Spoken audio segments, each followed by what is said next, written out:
에, 지지난 주에 이어서 오늘 이스마엘에 대해서 말씀을 드리고 이제 마감을 하려고 합니다. 복습을 좀 해야 되니까 내 씨로 말미암아 큰 민족을 이루게 하리라 하시는 하나님의 말씀을 믿고 아브라함이 75세 되던 해에 본토 친척 아비의 집을 떠나게 됩니다. 그리고 한 10년쯤 가나안 땅을 헤매고 다닙니다. 10년쯤. 자, 그런데 하나님께로부터 큰 민족을 이루게 하겠다는 약속을 받았음에도 불구하고 아브라함은 그 10년 동안 자식을 낳지 못합니다. 그러니까 아브라함이 초조해집니다. 나이가 벌써 85세가 되었으니까 자기 부인 사라가 75세가 되었으니까 아유 이제 우리는 애를 못 낳겠구나. 그래서 아브라함이 선택한 방법이 뭐였습니까?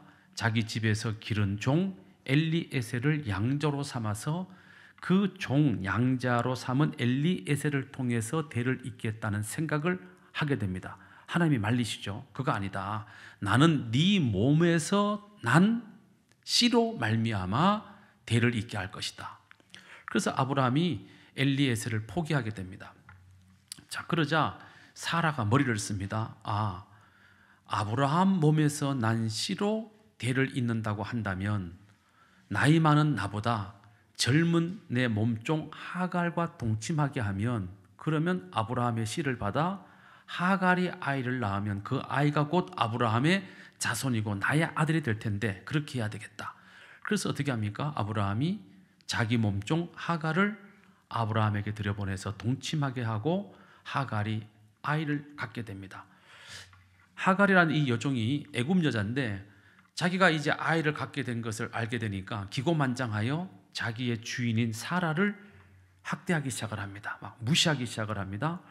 그래서 이 사라가 아브라함에게 항의를 하죠. 왜 당신이 저 아이를 제대로 관리를 못해서 애 가졌다고 지금 나한테 유세를 떨게 만드냐. 그러자 아브라함이 당신이 알아서 해라. 그래서 사라가 임신한 하갈을 어떻게 하죠? 쫓아냅니다. 쫓아내. 그러자 이 하갈은 자기의 고향 애굽으로 돌아가기 위해서 브엘세바에서 애굽으로 내려가는 그 길을 술 광야로 가는 길이라고 그래요. 그 길을 쭉 내려가다가 그 술 광야 또는 수루 광야의 어느 한 샘에 도착하게 됩니다. 브엘세바에서 한 80km쯤 걸어온 거예요. 80km쯤. 그 샘에 와서 오아시스에서 이제 목도 축이고 세수도 하고 좀 씻기도 하고 그러면서 이 하갈은 지나가는 대상, 애굽으로 왔다 갔다 하는 장사꾼들이 오면 낙타를 타고 내려가려고 기다리고 있는데 기다리고 있는 대상은 나타나지 않고 생각지도 못했던 하나님의 사자가 나타났어요. 그 하나님의 사자가 하갈에게 말합니다. 돌아가라. 하나님이 너의 울부짖음을 들었느니라. 네가 아들을 낳을 것이고 그 아들은 큰 민족을 이루게 될 것이다. 그래서 이 하갈이 그 집으로 다시 집으로 돌아옵니다. 돌아오면서 자기가 마셨던 그 샘을 수루 광야에 있는 그 샘을 부엘라 헤로이 뭐라고요? 부엘라 헤로이 하나님이 나를 살피셨다라는 이름으로 그 샘을 부르게 됩니다. 자, 그래서 이제 하갈이 다시 집으로 돌아와 가지고 이제 마침내 아들을 딱 낳습니다. 하갈이 낳은 그 아들이 누구라고요? 이스마엘. 그 이스마엘이 14년 동안 아브라함의 아들로 자라게 됩니다. 얼마나 귀여움을 받았겠습니까? 얼마나 이쁨을 받았겠어요? 왜? 아버지가 86세 낳은 아들이거든요. 그러니까 이 이스마엘이 아버지 아브라함의 사랑을 독차지했는데 이거 웬일인가? 갑자기 14년 뒤에 세상에 사라가 아들을 낳아버렸어요. 아들을. 다시 말하면 본처가 애를 낳아버린 거예요. 자, 그러면 이 이스마엘은 서자의 아들이니까 어떻게 됩니까? 당연히 뒤로 밀리게 되죠. 그러니까 이제 하갈이 견디지 못하게 된 거죠. 그래서 하갈이 이스마엘에게 성경에는 나오지 않습니다. 하갈이 이스마엘에게 너 정신 똑바로 차려라. 너 그렇지 않으면 너 국물도 없을 거다. 너 빈손으로 쫓겨날 거다. 너 똑바로 해라 이놈아. 응? 그러자 이 이스마엘이 1살밖에 안 된 자기 동생 이삭을 막 꼬집고 막 해코지하고 막 괴롭히기 시작을 하는 거예요. 그걸 보니까 사라가 어떻게 돼요? 눈이 확 뒤집어졌어. 그래가지고 쫓아내버렸어요. 그래서 하갈과 이스마엘, 14살 된 이스마엘과 하갈이 다시 쫓겨나게 됩니다. 쫓겨날 때 아브라함이 아무것도 줄 수가 없었어요. 왜? 사라가 길길이 뛰었거든요. 이스마엘은 우리 집에서 얻을 기업이 없을 것이다. 이 얘기는 뭐냐 하면 땡전 한 푼 줘서 내보내면 안 된다. 그래서 아브라함이 빵 한 덩어리 하고 물 한 주머니 하고 이렇게 준 거예요.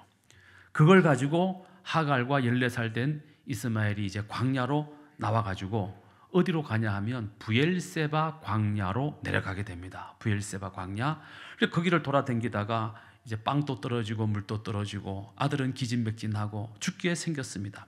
그러자 하갈이 죽어가는 그 아들 이스마엘을 저 멀리 나무 그늘 아래 눕혀놓고 자기는 이쪽 맞은편에 앉아서 죽어가는 아들을 보고 대성통곡하며 울기 시작합니다. 자, 지도 한 장 보시겠습니다. 자, 지도가 좀 옆으로 푹 퍼졌어. 좀 정신을 많이 먹었나 지도가. 자, 브엘세바 찾으셨나요? 예, 지금 아브라함과 사라는 브엘세바에서 살고 있습니다. 브엘세바에서 살고 있어요. 자, 거기에서 밑으로 쭉 내려가면 수루 광야예요. 왼쪽으로 쭉 내려가면 수루 광야고, 그 수루 광야로 내려가다가 밑에 브엘세바 밑에 뭐가 있죠? 부엘라 헤로이가 있어요. 자, 찾으셨죠? 부엘라 헤로이. 자, 부엘라 헤로이가 있습니다. 자, 이 브엘세바하고 부엘라 헤로이하고 그 오른쪽으로 이렇게 내려가는 남동쪽으로 내려가는 지역에 있는 광야가 바로 브엘세바 광야예요. 술 광야는 왼쪽 바닷가 쪽으로 붙어 있는 광야예요. 자, 그러니까 지금 브엘세바에서 부엘라 헤로이 쪽으로 안 내려가고 이번에는 부엘라 헤로이에서 밑으로 브엘세바에서 밑으로 그냥 쭉 남동쪽으로 쭉 내려온 거예요. 거기가 지금 브엘세바 광야인데 거기를 돌아다니다가 그만 이제 아들이 기진맥진하여 죽게 생기니까 하갈이 이제 멀찍이 떨어져서 이제 죽어가는 아들을 보고 대성통곡하고 울게 됩니다. 그때 하나님의 사자가 또 나타납니다. 그리고 하갈에게 말합니다. 하나님께서 너의 아들의 울음소리를 들으셨다. 너는 네 아들의 손을 잡고 일어서라. 네 아들로 큰 민족을 이루게 하실 것이다 하고 하갈의 눈을 뜨게 했더니 세상에 하갈 눈에 샘이 하나 딱 발견됐어요. 샘이. 그래서 얼른 가서 그 샘의 물을 떠다가 자기도 먹고 아들도 먹이고 해서 그 아들이 살아나게 됩니다. 자, 이 브엘세바에서 발견된 이 샘물 때문에 하갈과 이스마엘이 살아서 큰 민족을 이루게 되는데, 자, 이슬람 사람들은 이때 당시에 하갈이 발견한 그 샘이 성경에는 브엘세바에 있다고 분명히 말씀하고 있음에도 불구하고 이슬람 쪽에서는 그 샘이 어디에 있느냐고 믿냐 하면 아라비아 반도 메카에 있다고 믿는 거예요. 이슬람 교도들에게 있어서 메카는 얼마나 중요합니까? 굉장히 중요해요. 메카는 이슬람 교도들의 성지 중에 성지거든요. 그러면 그 메카가 왜 성지 중에 성지가 되었냐? 바로 자기들의 조상 이스마엘을 하나님이 살리신 우물이 있다고 믿기 때문에 이 메카가 중요해진 거예요. 자, 지도 보시겠습니다. 메카는 도대체 어디에 있느냐? 메카는 보시면 사우디아라비아 오른쪽 밑에 홍해 옆에 보면 메카라는 빨간 글씨 보입니까? 안 보입니까? 여기 제다 옆에 메카 보이죠? 저기에서 하갈이 샘물을 발견해서 이스마엘을 살렸다고 이슬람 교도들은 믿는 거예요. 자, 그럼 브엘세바 광야는 어디에 있느냐? 메카에서 쭉 위로 올라가면 삼각형 땅 보이죠? 그 삼각형 땅이 시나이 반도예요. 그 시나이 반도 북쪽에 있는 광야가 브엘세바 광야예요. 그런데도 불구하고 이슬람 교도들은 메카가 바로 그 샘물이라고 주장하고 있는 것이죠. 그리고 그 우물을 이슬람 교도들은 뭐라고 부르냐 하면 잠잠샘물. 뭐라고 부른다고요? 잠잠샘물. 지금도 사우디아라비아 가게 되면 생수 중에 잠잠 생수가 있어요. 거기서 나온 거예요. 잠잠 샘물. 자, 아브라함이 하갈과 이스마엘을 쫓아낸 다음에 걱정이 되는 거예요. 왜? 이스마엘 또 누구 아들인데? 내 아들인데 죽으면 안 되잖아요. 그래서 쫓아와요. 쫓아와서 봤더니 다행히 그 샘물가에서 하갈과 이스마엘이 그 물을 마시고 힘을 얻고 있단 말이죠. 그래서 아브라함이 너무너무 감사해서 거기에서 그 샘 곁에 흩어져 있는 운석들을 모아가지고 제단을 쌓았어요. 그 제단을 뭐라고 부르느냐? 이슬람 교도들은 카바 신전이라고 불러요. 그러니까 이슬람은, 제가 지금 이 말씀 왜 드리냐면, 이슬람은 쉽게 말하면 뭐라? 뻥이다 이 말이에요. 자, 창세기 21장 14절 보시겠습니다.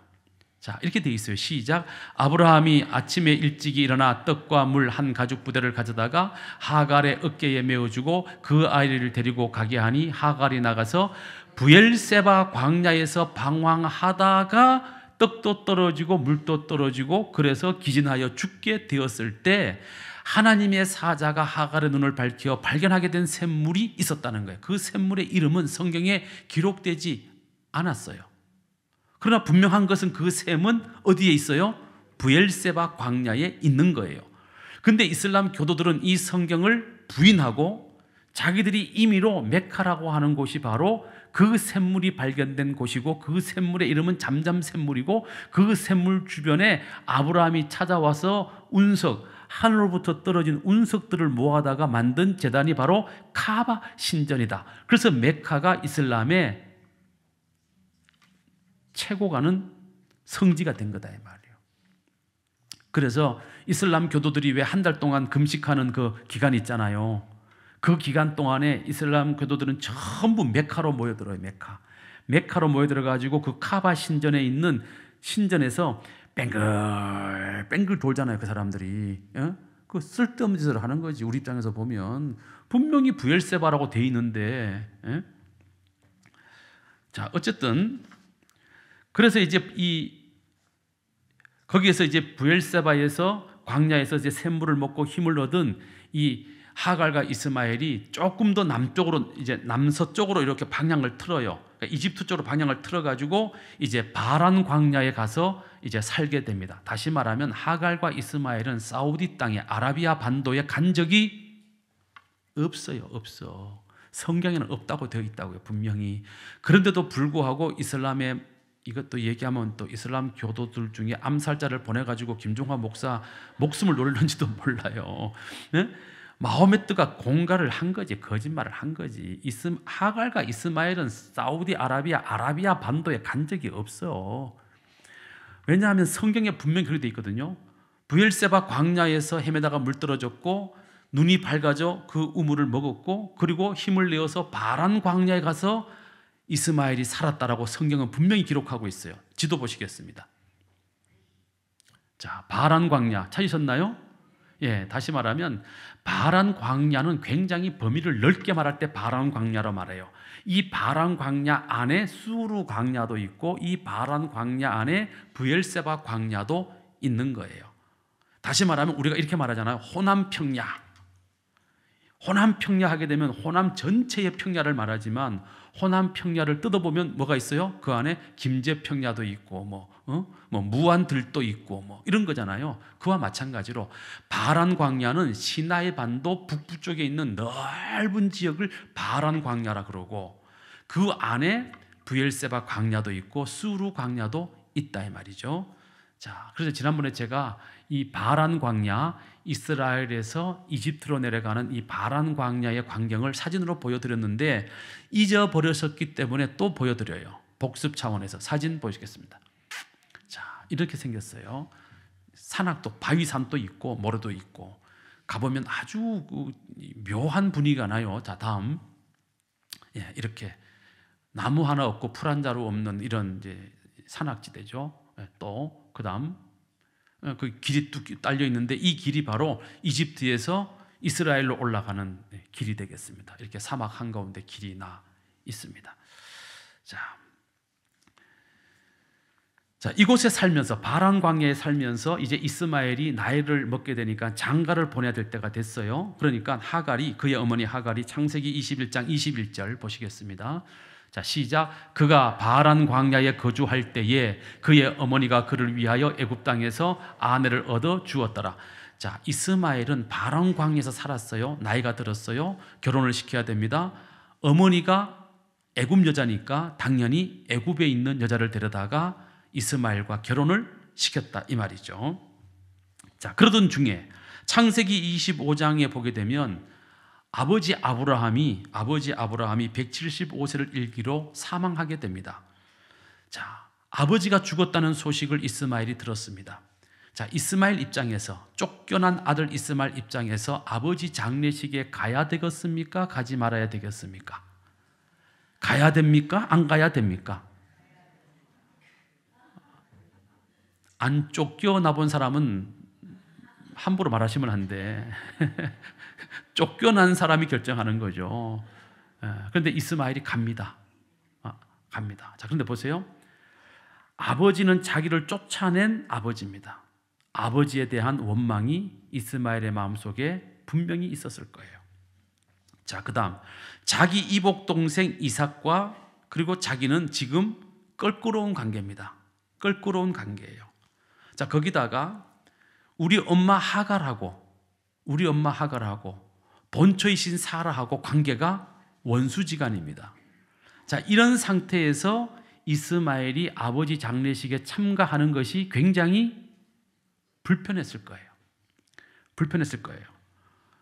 자, 그런데도 불구하고 창세기 25장 9절에 보면 이렇게 되어 있습니다. 시작. 그의 아들들인 이삭과 이스마엘이 그를 마므레 앞 헷족 속의 소할의 아들 에브론의 밭에 있는 막벨라 굴에 장사하였더라. 무슨 얘기입니까? 이스마엘이 아버지 장례식에 참석했고 그 아버지의 시신을 막벨라 굴에 장례를 했다라는 거죠. 자, 그 다음 이스마엘은 장례식이 끝난 다음에 가나안 땅에 살지 않고 자기의 삶의 거처인 바란 광야로 가게 됩니다. 그래서 이스마엘은 바란 광야에서 계속 살게 되는 거죠. 자, 그 바란 광야에서 살면서 이스마엘이 12명의 아들을 낳았는데 왜 10명도 아니고 13명도 아니고 왜 12명을 낳았을까요? 낳다 보니 12 돼버렸어요? 왜 12명이 됐을까요? 창세기 17장 20절에 보면 하나님이 그렇게 말씀하셨어요. 자, 창세기 17장 20절 시작. 내가 그에게 복을 주어 그를 매우 크게 생육하고 번성하게 할지라. 그가 12두령을 낳으리니 내가 그를 큰 나라가 되게 하려니와 라고 하나님이 아브라함에게 약속하셨어요. 다시 말하면 사라가 하갈 쫓아내세요, 이스마엘 쫓아내세요 하고 사라가 막 바가지를 긁을 때 아브라함이 고민을 한단 말이에요. 고민을. 아니, 이 어린애를 14살밖에 안 된 어린애를 어떻게 쫓아낸단 말인가? 하나님 이걸 어떻게 하면 좋겠습니까? 그럴 때 하나님이 걱정하지 마라. 그가 살아서 12두령이 되는 아들을 낳을 것이니 걱정하지 마라. 그도 큰 민족을 이루게 될 것이다 라고 약속했기 때문에 하나님은 그 약속을 지키기 위해서 바란 광야 그 거친 사막에서 살고 있는 이스마엘의 몸을 통해서 12명의 아들이 태어나게 하신 것이죠. 자, 이걸 보면 하나님의 약속은 틀림이 있다 없다? 틀림이 없다. 하나님의 말씀은 반드시 응답된다 안 응답된다? 응답된다. 하나님의 말씀은 반드시 이루어진다 안 이루어진다? 반드시 이루어진다. 문제는 믿느냐 안 믿느냐에 걸려 있다는 거지. 여러분 믿으시길 바랍니다. 믿으셔야 된다고요. 반드시 믿으셔야 됩니다. 성경대로 될 줄로 믿습니다. 말씀대로 되는 거예요. 자, 창세기 25장 13절 16절 한번 다시 읽겠습니다. 시작. 이스마엘의 아들들의 이름은 그 이름과 그 세대대로 이와 같으니라. 이스마엘의 장자는 느바숏이요 그 다음은 게달과 맙부엘과 밉삼과 미스마와 두마와 마사와 하닷과 데마와 여둘과 나비스와 게드마니 이들은 이스마엘의 아들들이요 라고 되어 있습니다. 자, 이 사람들에 대해서 잠깐 알아볼게요. 화면 올려주세요. 느바뇨트. 자, 느바뇨트는 이스마엘의 장자죠. 이름의 뜻은 높은 곳. 아라비아 광야 북쪽 지역에 주로 거주하며 목축업을 했던 나바테안족의 조상들입니다. 자, 느바뇨트는 이런 사람이고, 다음 두 번째 아들 게달은 검은 피부라는 뜻이에요. 검은 피부, 게달, 검은 피부. 페트라와 바벨론 사이에 거주하며 활쏘기에 능했던 게드라이족의 조상이 됩니다. 피부 색깔이 완전히 새카만 건 아니고요, 까무잡잡한 정도의 피부를 갖고 있는 사람들입니다. 자, 그 다음 세 번째 아들은 압부엘, 하나님의 기적이라는 이름의 뜻이고요, 북아라비아에 거주한 아디비일족의 조상이 됩니다. 눈이 안 보여가지고, 예, 오케이, 예, 그렇습니다. 다음 밉삼은 향기로운 냄새라는 뜻이에요. 그런데 이 사람은 아라비아에 거주하던 한 족속의 조상이 됩니다. 자, 다음 미스마라는 아들이 있습니다. 이름의 뜻은 듣는다고요. 요르단 북부 메디나의 북동부 지방에 위치한 족속의 조상이 됩니다. 다음 두마라는 아들은 침묵이라는 뜻이고요, 아라비아의 고원지대인 아람 평야를 중심으로 거주한 족속의 조상이 됩니다. 자, 다음 마사라는 이 아들의 이름의 뜻은 뭐죠? 짐. 아랍 평야의 성읍 마사노아의 창건자가 됩니다. 그 다음 아들은 하닷입니다. 하닷의 뜻은 침실이라는 뜻이고요, 창을 잘 쓰는 것으로 유명한 오늘날의 예멘 족속의 조상이 바로 하닷입니다. 자, 다음 대만은 광야 또는 사막이라는 이름의 뜻입니다. 시리아 남쪽 사막에서 무역업을 주로 했던 족속들의 조상이 됩니다. 자, 다음에 여둘이라는 이 아들의 이름의 뜻은 울란, 담장이라는 뜻이고요, 레바논 남쪽 요단강 동쪽에 거주하는 용맹스러운 족속의 조상이 됩니다. 자, 다음, 네, 여기까지인가요? 다 끝났어요? 자, 마지막 게드마가 있는데, 나비스, 예, 나비스는 호흡하다, 소생하다는 이름의 뜻이고요, 그 후손에 대해서는 알려진 바가 없습니다. 그 다음에 게드마는 동쪽이라는 뜻이고요, 후손에 대해서 알려진 바가 없습니다. 자, 이렇게 12아들을 낳고 그들의 조상이 된 이스마엘은 바란 광야에서 떠돌아 살다가 창세기 25장 17절에 보면, 자, 이스마엘은 향년이 137세에 기운이 다하여 죽어 자기 백성에게로 돌아갔다라고 되어 있습니다. 자, 여기서 잠깐 살펴볼 게 또 하나 있습니다.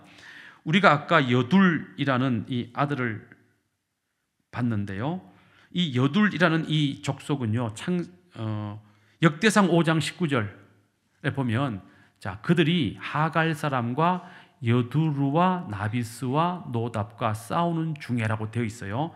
역대상에 가면. 근데 여기에 여두루는 곧 여둘입니다. 여둘, 이스마엘의 아들이죠. 나비스도 이스마엘의 11번째 아들입니다. 그러니까 다시 말하면 이스마엘의 10번째 아들과 11번째 아들의 후손들이 결국 이스라엘과 전쟁을 하게 된다는 얘기죠. 전쟁한다는 얘기죠. 역대상 5장 19절에 나온 것처럼 여둘, 이 사람들은 주로 루벤 지파와 므낫세 지파와 갓 지파와 전쟁을 하고 패하게 됩니다. 자, 어쨌든 뒤에 또 설명을 할게요. 자, 이스마엘이 죽고 난 다음에 창세기 25장 18절에 보면 이스마엘의 후손들은 어떻게 되는가 하면, 시작, 그 자손들은 하윌라에서부터 아수르로 통하는 애굽 앞 술까지 거주하면서 형제의 맞은편에 거주하게 됩니다. 자, 하윌라가 어디냐? 하윌라에서부터 바벨론으로 가는 술 광야 자기 백성의 맞은편에 거한다고 되어 있는데, 하윌라가 어디냐 하면 하윌라를 학자들에다 두 군데로 봐요. 첫 번째 지도 보겠습니다. 자, 여기 보면 하윌라가 있죠. 찾으셨나요? 왼쪽 맨 밑에. 맞아요?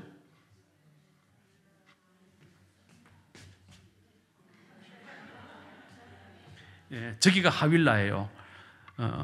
여기는 어디냐 하면 지금으로 말하면 소말리아 북부 지역입니다. 거기가 옛날에는 하윌라라고 불렀어요. 하윌라. 이 하윌라에서부터 애굽으로 쭉 올라가서 그 다음에 수르 광야를 지나가지고 아라비아 광야까지 광범위하게 이 이스마엘의 후손들이 퍼져 살게 됩니다. 퍼져 살게 됩니다. 자, 또 하나 학자들의 의견은 또 다른 의견이 있습니다. 자, 또 한 군데 하윌라는 바로 방금 우리가 쭉 살펴봤던 것처럼 메카가 있고 그 이슬람의 유적지들이 많다고 하는 그 지역, 메디나라고 하는 그 지역이 지금의 하윌라라고 보는 사람들이 있어요.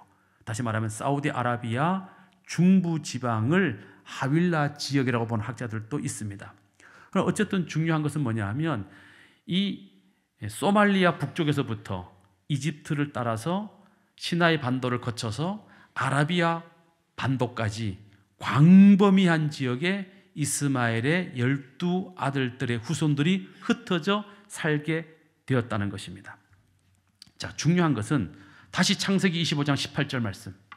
자, 여기 보게 되면 형제의 맞은편에 거주하였더라 이렇게 되어 있는데, 여기에 맞은편이라는 뜻이 뭐냐 하면 적대적 관계 또는 맞서 싸우는 관계라는 뜻이에요. 다시 말하면 위치적으로 지리적으로 이렇게 마주하고 있다 이런 뜻이 아니고, 이 말을 오해하면 안 된다는 거죠. 자, 이스마엘의 자손들은 하윌라에서부터 술까지 또는 사우디아라비아 반도까지 쭉 넓게 거쳐 사는데, 이 이스마엘의 후손들은 형제의 맞은편, 이 형제가 누구냐면 이삭이거든요. 이삭의 후손들의 맞은편에 거주하였다 그랬어요. 여기에 맞은편은 위치적으로 마주 보고 있다 이런 뜻이 아니고, 이 둘은 적대적 관계 속에 맞서 싸우는 관계 속에 살게 되었다 그런 뜻입니다. 그러니까 아브라함의 두 아들 이스마엘과 이삭은 태어나는 그날로부터 무슨 관계였다? 적대적 관계였다. 싸워야 되는 관계였다. 이것을 성경이 지금 말씀하고 있는 것입니다. 자, 이것은 이스마엘을 임신한 하갈이 집에서 쫓겨나가지고 수르 광야에서 울고 있을 때 하나님의 사자가 나타나서 집으로 돌아가라고 말씀하시면서 창세기 16장 12절에 예언한 말씀대로 된 거예요. 자, 시작. 그가 사람들 중에 들나귀같이 되리니 그의 손이 모든 사람들을 치겠고 모든 사람의 손이 그를 칠지며 그가 모든 형제와 대항해서 살리라. 자, 여기에 대항해서라는 말과 맞서다라는 말이 같은 개념이다 이 말이에요. 이해가 가시죠? 이스마엘의 12 아들들의 후손들은 들나귀처럼 길이 뛰면서 자기 형제, 다시 말하면 이삭의 후손들과 대항하고 적대적인 관계 속에서 싸우고 다투는 큰 민족이 될 거다라고 하나님이 이미 예언을 해 놓으셨다는 것입니다. 자, 이 이스마엘의 후손들을 부르는 말이 있어요 하면, 자, 이스마엘의 후손들을 부르는 말들, 첫째는 이스마엘인이라고도 불러요. 또는 하갈인이라고 불러요. 왜? 이스마엘의 어머니가 하갈이기 때문에 하갈인이라고도 불러요. 또 한편으로는 사라센이라고도 불러요. 여러분, 사라센 제국 들어보셨죠? 사라센 제국 안 들어보셨어요? 사라센 제국이 뭐냐면 7세기에서부터 15세기 사이에 마호메트를 따르는 이슬람 교도들이 사우디아라비아 중부 지방에 세운 국가를 사라센 제국이라고 해요. 그러면 이 사람들이 국가를 만들면서 왜 자기들을 사라센 제국이라고 했냐 하면, 사라센이라는 이 말의 뜻이 뭐냐 하면 사라에게 박탈당한 사람들이라는 뜻이에요. 다시 말하면 이스마엘은 사라에게 장자의 특권을 어떻게 됐어요? 빼앗겼잖아요. 육체적으로 보면 이스마엘이 첩의 아들이 되었던 서자의 아들이 되었던 뭐가 되었던 간에 아브라함의 첫째 아들은 분명하잖아요. 그 첫째 아들의 모든 특권을 누가 빼앗아요? 사라가 빼앗았단 말이죠. 그래서 이스마엘의 후손들을 부를 때 뭐라고 부른다? 사라센, 사라에게 모든 것을 박탈당한 사람들이라고도 불러요. 뿐만 아니라 이 사라센, 이스마엘의 후손들이 아까 제가 말씀드린 것처럼 아라비아 반도에 넓게 분포해서 살았기 때문에 이 사람들을 아라비아 반도 사람들이라는 뜻에서 아랍인이라고 부르게 된 것이다 이 말이죠. 자, 이스마엘 후손이나 이삭의 후손이나 아버지는 똑같아요. 똑같은 아버지, 아브라함의 후손입니다. 그럼에도 불구하고 이 둘 사이에, 이 두 아들 사이에 가장 큰 차이는 뭡니까? 가장 큰 차이는 한쪽은 축복을 이어받는 축복의 계승자고 한쪽은 그 축복에서 멀어지는 계보라는 것이죠. 창세기 28장 9절에 보겠습니다. 시작. 이에 에서가 이스마엘에게 가서 그 본처들 외에 아브라함의 아들 이스마엘의 딸이요 느밧요새 누이인 마할랏을 아내로 맞이하였더라. 이게 창세기 28장에 나와요. 자, 에서가 누군지 아시죠? 에서가 누구예요? 이삭의 아들, 장자의 축복권을 스스로 버려버린 멍청한 아들이잖아요. 이 축복의 계보에서 멀어진 에서가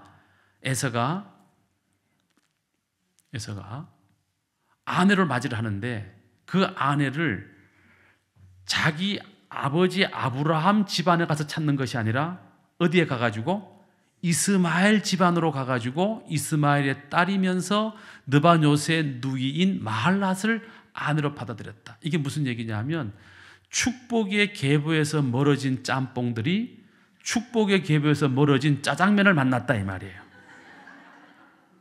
이해가 가시죠? 이것을 요즘은 짬짜면이래요. 짬짜면. 이것도 아니고 저것도 아닌. 그러니까 이스마엘도 하나님의 축복의 계보에서 멀어진 사람이고 에서도 축복의 계보에서 멀어진 사람인데 에서의 후손을 우리는 에돔 족속이라고 불러요. 에돔 족속. 이 에돔 족속이 나중에 나바테안인들과 피가 섞여요. 그래서 우리는 그냥 나바테안인이라고도 불러요. 그러니까 결국 어떻게 됩니까? 에서의 후손과 이스마엘의 후손이 나중에는 피가 섞였는데 결론은 뭐냐? 그래봤자 니들은 축복의 계보에서 멀어졌다 이 말이에요. 세력이 아무리 커져도. 자, 중요한 건 무엇입니까? 인류의 역사는 이 둘 사이의 경쟁과 투쟁의 역사로 이어져 오고 있다는 사실입니다. 창세기 37장 27절에서 29절, 28절 말씀에 보면 이런 말씀이 나와요. 시작. 자, 그를 이스마엘 사람들에게 팔고 그에게 손을 대지 말자. 그때에 미디안 사람 상인들이 지나가고 있는지라. 형들이 요셉을 구덩이에서 끌어올리고 은 20의 그를 이스마엘 사람들에게 팔매 그 상인들이 요셉을 데리고 애굽으로 갔더라. 자, 이삭을 아버지 심부름 온 동생 이삭을 형들이 저거 죽여버리자. 맨날 꿈이나 꾸고 헛소리만 하고 아버지 사랑을 독차지하니 안 되겠다. 저 이삭을 죽여버리자. 그래서 형들이 이 이삭을 잡아가지고 꽁꽁 묶은 다음에 마른 우물 속에다가 확 집어넣습니다. 물도 안 줘. 제가 틀렸어요? 요셉을, 이삭이 아니고 요셉을 새겨 들으시면 돼요. 요셉을 집어넣었어요. 자, 그리고 우물의 뚜껑을 딱 닫았어. 자, 그러면 밑에서 요셉은 못 먹고 못 마시고 죽을 수밖에 없어요. 그때 유다가 나타나서 이 말을 하는 거예요. 다시 올려주세요. 유다가 나타나서 이렇게 말을 하죠. 우리가 그를 죽이지 말자. 조금 있으면 이스마엘 사람들이 지나갈 거다. 이스마엘 사람들이. 그 사람들이 누구냐? 미디안 상인이다. 자, 그러면 이스마엘의 후손이 나중에 뭐가 되는 거예요? 미디안 족속이 되는 거예요. 그 미디안 족속이 어떻게 됩니까? 사사시대 때, 기드온 시대 때 이스라엘을 계속 침공하고 괴롭히는 악의 주축이 됩니다. 그러니까 뭐예요? 이스마엘의 후손과 이삭의 후손은 이렇게 처음부터 싸움의 역사를 갖고 있다는 것이죠. 그래서 이제 미디안 사람들이 상인이 지나가니까 결국 은 20을 주고 자기 동생을 팔아서 요셉이 애굽으로 팔려가게 된 것이죠. 자, 여기 보게 되면 이스마엘 사람들과 미디안 사람 상인은 동일한 인물을 나타내는 말이다라는 것이죠. 자, 그 다음에 사사기 8장 24절 보면 이렇게 되어 있죠. 시작. 기드온이 또 그들에게 이르되 내가 너희에게 요청할 일이 있으니 너희는 각기 탈취한 귀고리를 내게 줄지라. 이는 그들이 이스마엘 사람들이므로 금 귀고리가 있었음이라. 무슨 얘기입니까? 자, 기드온이 미디안 족속을 물리쳤어요. 그래서 전리품을 거뒀습니다. 그래서 이스라엘의 모든 장수들, 방백들, 모든 지휘자들이 다 미디안 족속으로부터 빼앗은 전리품을 갖고 있는데 그 전리품 중에서 무엇을? 금 귀고리를 나한테 가지고 오라 해서 그것으로 황금 에봇을 만들게 돼요.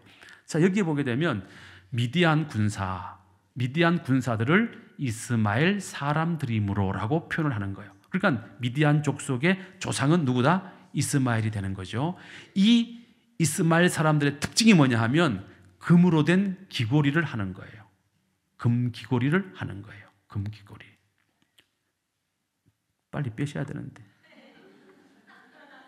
금 귀고리 하고 있으면 나도 이거 이스마엘 후손 되는 거 아니야?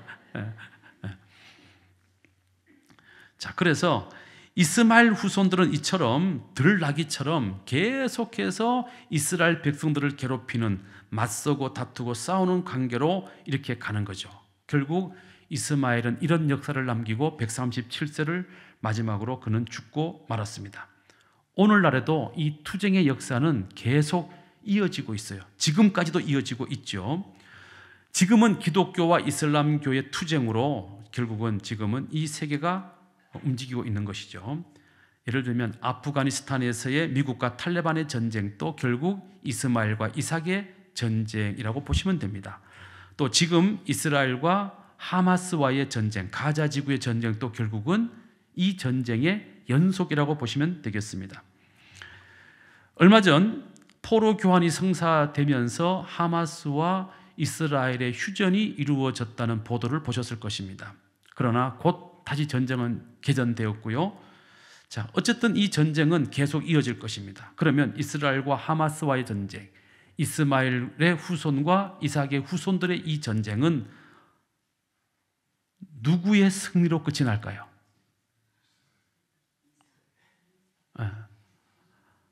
뭘 그렇게 고민을 많이 하세요?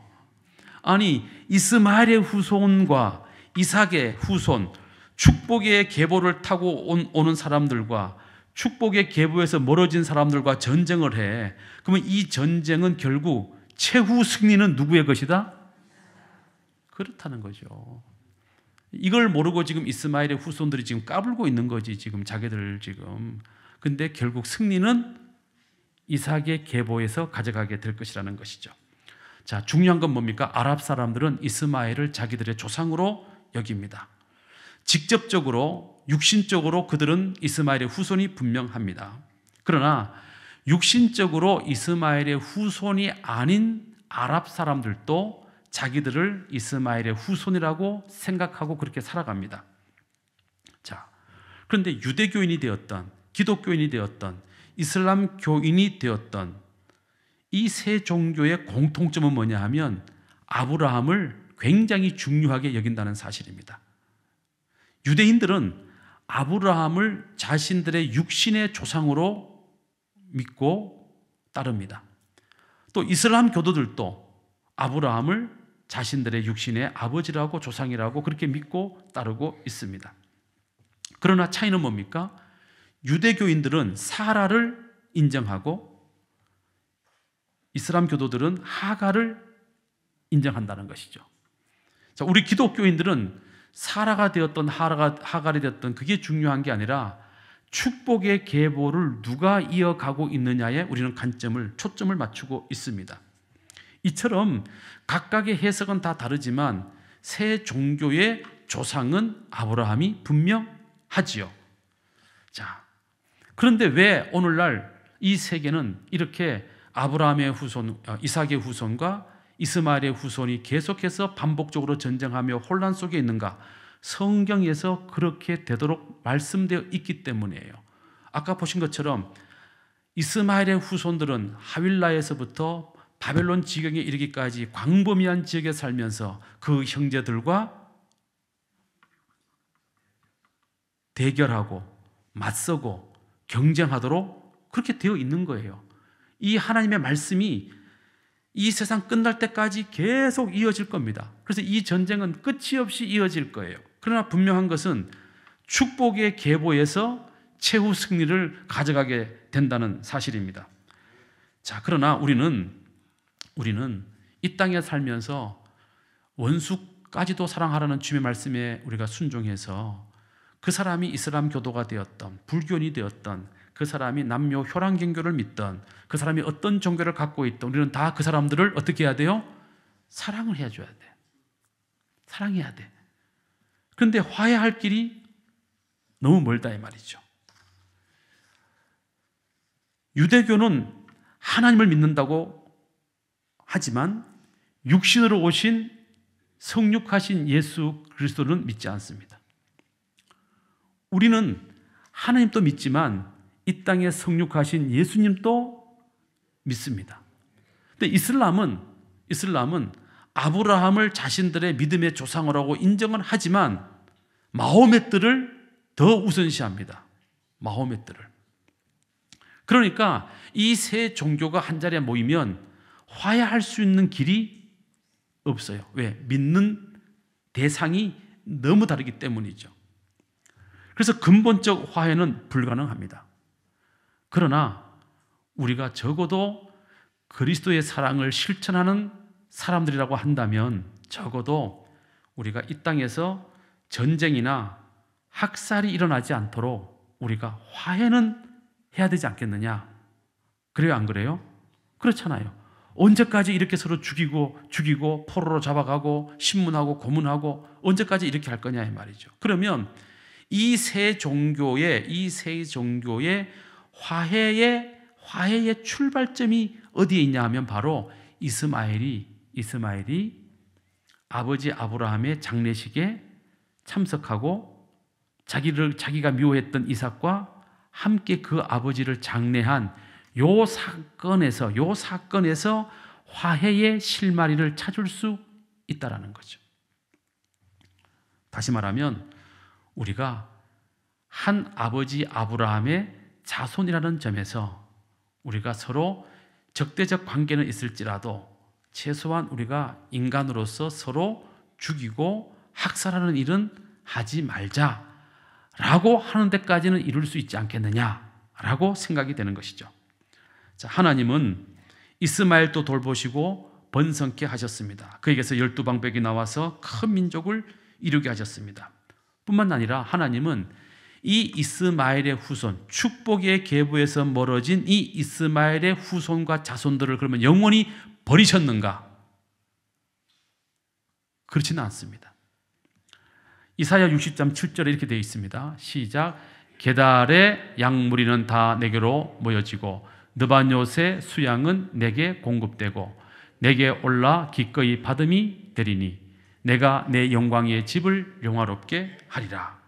자, 이사야 60장은 이스라엘이 회복되고 난 이후에 메시아가 와서 이스라엘이 온전히 회복되었을 때의 이 장면을 예언한 말씀이거든요. 자, 거기 보게 되면 게달의 양, 게달이 누구냐? 이스마엘의 둘째 아들입니다.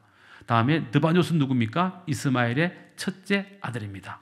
그러니까 이스마엘 후손 중에 첫째 아들, 둘째 아들의 집에서 양들이 이스라엘로 제사용으로 공급되고 바쳐지고 하나님은 그 제물을 이스마엘 후손들이 올려보낸 그 제물을 하나님은 버리지 않고 배척하지 않고 어떻게 하신다고요?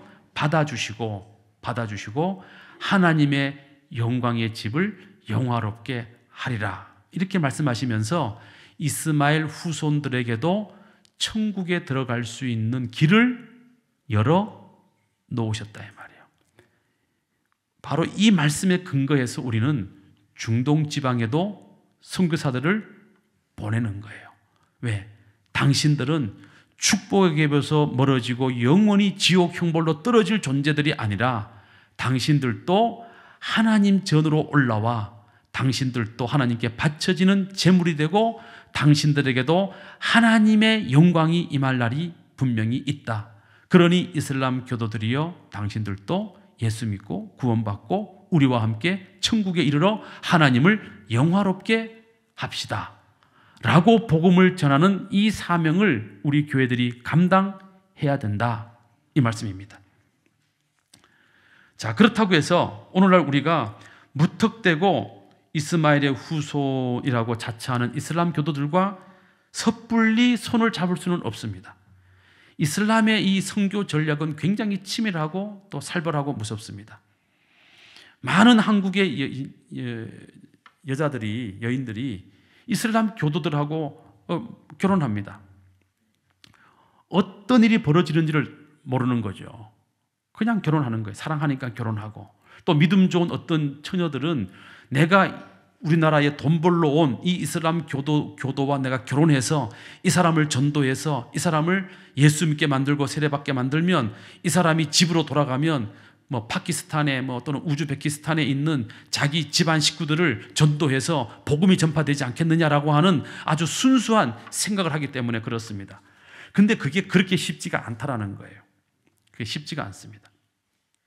그래서 우리는 섣불리 이슬람과 손을 잡을 수는 없지만 그렇다고 그들을 배척해서도 안 된다. 지혜롭게 그들에게도 열려져 있는 천국 문으로 그들이 들어올 수 있도록 우리는 지혜롭게 접근하고 인도해야 된다는 것입니다. 물론 그날이 언제 올런지 우리는 알 수 없습니다. 그러나 우리는 끝까지 이슬람을 믿는 사람들도 긍휼히 여기는 마음을 가지고 하나님께서 이들을 아직 포기하지 않으셨다. 이 생각을 가지고 우리는 부지런히 이 이슬람 교도들에게도 복음 전하는 일을 게을리해서는 안 된다.